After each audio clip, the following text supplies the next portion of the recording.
સુરતમાં આરોગ્ય વિભાગ દ્વારા આવનારા તહેવારોને ધ્યાને લઈ મીઠાઈ વિક્રેતાઓને ત્યાં દરોડા પાડવામાં આવ્યા હતા અને નમૂનાઓ લઈ લેબમાં મોકલી અપાયા હતા. સુરતમાં આવનાર તહેવારોને લઈ આરોગ્ય વિભાગ હરકતમાં આવી ગઈ છે. તહેવારોમાં કરોડો રૂપિયાની મીઠાઈ લોકો આરોપ જતા હોય છે, ત્યારે આરોગ્ય વિભાગ દ્વારા મીઠાઈ વિક્રેતાને ત્યાં દરોડા પાડવામાં આવ્યા હતા, જેમાં મોહન મીઠાઈ સહિતની દુકાનોમાં દરોડા પાડી ત્યાંથી મીઠાઈઓના નમૂના લીધા હતા અને પૃથ્થકરણ માટે લેબમાં મોકલી આપ્યા હતા.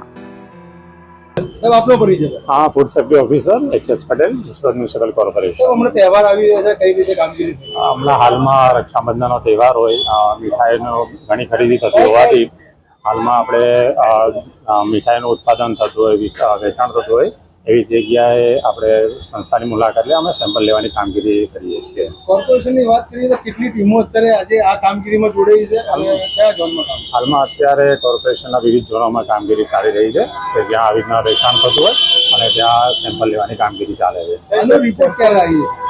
એનો રિપોર્ટ અમે બને એટલું જલ્દી લઈ લઈએ છીએ કે જેથી અમે લોકોને સામે આપણે કાર્યવાહી કરી શકીએ. રક્ષાબંધનની 2 દિવસની વાત છે, અત્યારે આ કામગીરી વહેલી થશે તો રિપોર્ટ જલ્દી આવશે અને કાર્યવાહી જલ્દી. હા, એનું કારણ એવું છે કે હમણાં હાલમાં 2 દિવસમાં જ સૌથી વધારે મીઠાઈનું વેચાણ થતું હોય અને હમણાં જ ભેળસેળ થવાની શક્યતા વધારેલી છે. એના માટે આપણે બને જેટલું કે જ્યારે વેચાણ વધારે થતું હોય ત્યારે આપણે સેમ્પલ લઈએ તો એનો આપણે ઇમ્પેક્ટ મળી શકે.